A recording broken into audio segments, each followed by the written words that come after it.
Hey guys, and thanks so much for joining me for another week of What's for Dinner. My name is Stephanie. If you're new here, welcome. And if you're not, welcome back. I am recording this on the tail end of some pneumonia, so please excuse my shortness of breath and my voice a little bit. I have been pretty sick, but I am so glad to be back to share these meals with you guys. So let's go ahead and get into it. So first up is this Italian chicken soup. I've made this a few different ways, but I think this has been my favorite yet. So I'm going to go ahead and show you guys how I made it. So the first thing I'm going to do is I'm going to drop some butter and oil into a pot, and I'm going to get my chopped veggies in this as soon as it's all melted up. I'm going to season them up, and I'm going to let them get a little bit brown, but mostly translucent.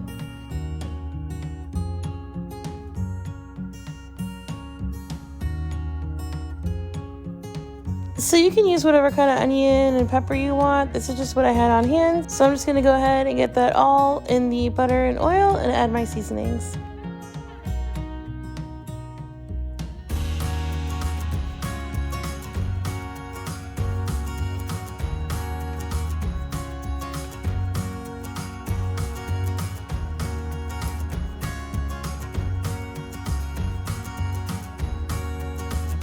Alright, so now that I've got those kind of cooked down, I'm adding in some tomato paste and stirring that around and just getting a little bit of brown on the bottom of the pot and just really stirring it in, making sure it's incorporated so we get like a really good tomato flavor.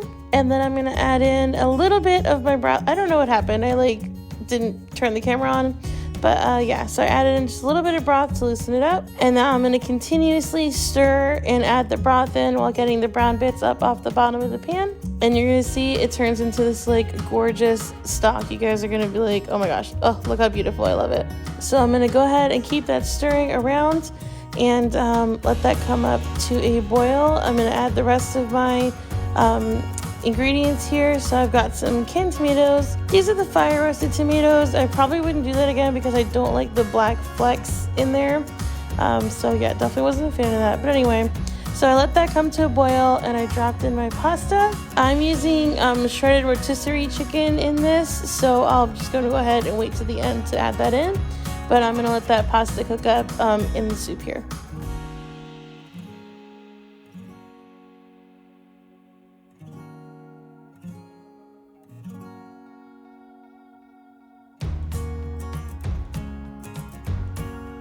So I did want to show you, and it's completely optional. I'm putting in about a teaspoon of sugar just because I've used canned tomato product, and sometimes that can make what you're making a little bit bitter or a little acidic. So I usually just put that in there. It doesn't taste sweet, it just takes away from the acidic flavor. So definitely up to you. You don't have to do that, but just a small tip.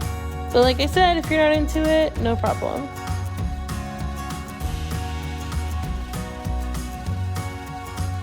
I also tried a new thing. I put my garlic in at the end so that you don't really lose the flavor, and this turned out really awesome for me. I definitely tasted a lot more garlic. I felt like the broth was flavored with garlic, and I want to show you guys. I show you often. This is the garlic that I use a lot of the time if I can't get fresh, and it is awesome. I love it. So yeah, so now my pasta is cooked up, so all I'm going to do is go ahead and add in my chicken and a little bit of spinach, and that's going to be it.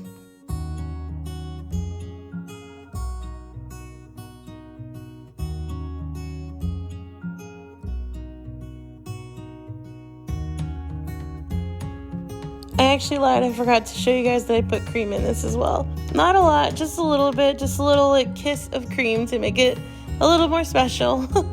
Totally optional, but I think it just kind of gives it just the right amount of smoothness that I want in my broth.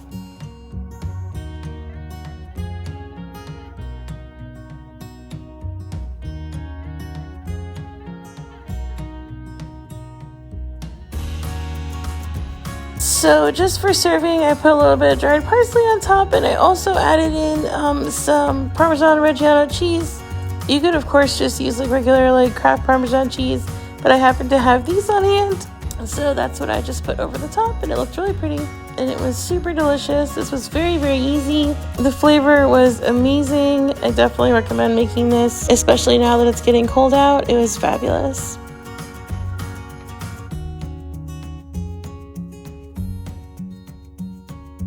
Alright, so next up is this one pan unstuffed pepper casserole. This was so good, super filling and comforting and delicious, and I'll show you how I made it. So the first thing I'm going to do is I'm going to add in my vegetables, which is going to be onions and of course peppers. This was just a few pieces chopped up of like leftover peppers that I had from like recipes and stuff like that. So once those are translucent and softened, I'm going to go ahead and add and brown up my meat. And then I'm going to add in some tomato paste. I felt like 2 tablespoons was good for this. I'm going to go ahead and add in my garlic and get that going just enough to kind of like get it mixed in there, and then I'm going to add my liquids. So I mixed together 2 cups of tomato sauce with 2 cups of beef broth, and I went ahead and stirred that in there. And then I noticed I had a friend here, so I wanted to go ahead and get her on film here. Little Miss Minnie, I know you guys were missing her. I had a couple of comments about that. She's just so sweet and precious. I love her so much, and I love that you guys love her too. Alright, so back to it here. I'm adding in 2 cups of orzo to my pan here, and I'm going to go ahead and stir that in really well. Make sure it's all evenly distributed throughout the pan, and make sure none of it is sticking together. And I'm just going to go ahead and let that go while stirring it like pretty frequently. When I was stirring it, I was noticing it did stick to the bottom a little bit, and that can happen. So I just got a little wooden spatula to go ahead and like get that off the bottom before it's stuck really bad and burned.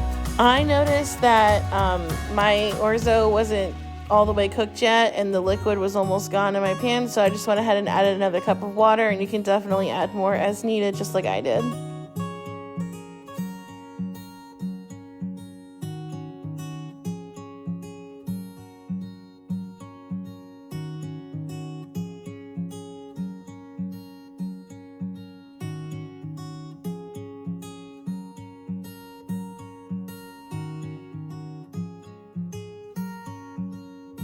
So once that's all cooked through, you go ahead and add some cheese and stick it in the oven. I did mine at 350 for 20 minutes.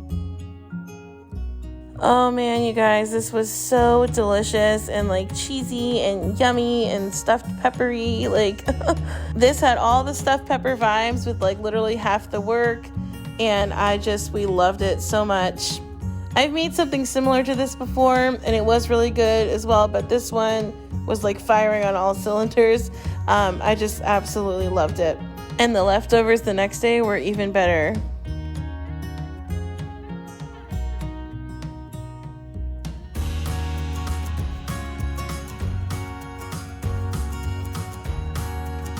Alright guys, so the last thing I made this week was French onion Salisbury steak. This was so delicious. I've never made Salisbury steak before, but it turned out amazing, and I'll show you how I made it. Alright, so the first thing I did was I got some butter and a little bit of olive oil in my pan, and I'm sauteing up some finely chopped red onion. This is just what I happen to have on hand. If you have white, it doesn't really matter. It's just to get some more extra onion flavor in there. So I'm just going to go ahead, saute these up and season them up and put them aside while I make my meat mixture.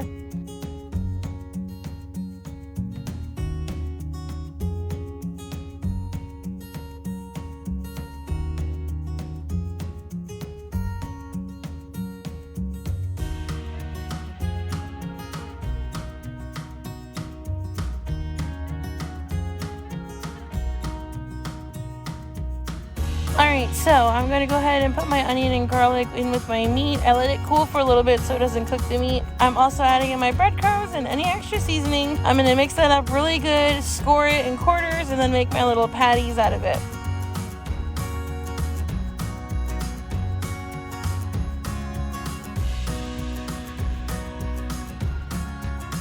So this is a little tip that I learned watching Rachel Ray when I was younger. She would always, when she was making burgers or like anything in a patty form, she would score it in 4, and that way it would be even. So I do that all the time. So I'm just going ahead and forming little like oval kind of flat shaped patties, and I'm getting them in the bottom of my pan. I'm going to go ahead and cook these up like I would a burger. They don't have to be cooked all the way, but definitely brown them up. And then I'm going to go ahead and add in my ingredients for my gravy, I guess you'd call it. And so basically what I did was I just did a can of French onion soup and then a packet of brown gravy mix. I'm whisking the life out of it because I definitely should have added this when my French onion soup was like still cool, but no worries. It turned out amazing anyways. So I went ahead and covered my little patties with some gravy after I returned them to the pan, and I cooked them until the patties were cooked all the way through.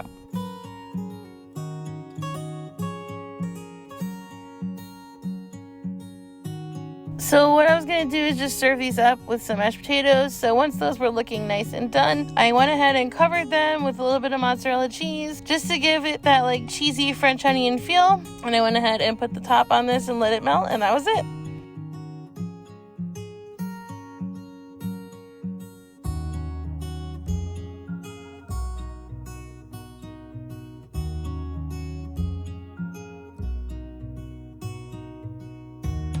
How amazing does that look, you guys? Oh, it was so delicious. Of course, you know we love French onion anything in this house, but this one was like, oh, so good.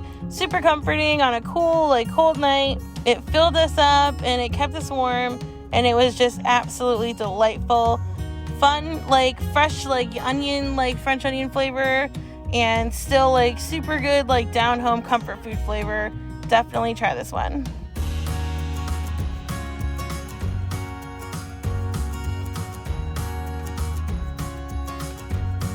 Alright friends, that's going to do it for this video. Thank you so much for standing by me while I've been sick. I know I get sick a lot, guys, and I'm so sorry for that, but it's just the way life works sometimes. But I really do appreciate your continued support. You're all awesome and wonderful and so kind in your comments. If you like this video, don't forget to give it a thumbs up and let me know in the comments below which one was your favorite recipe. I hope you all have a blessed and awesome week, and I'll talk to you later. Bye!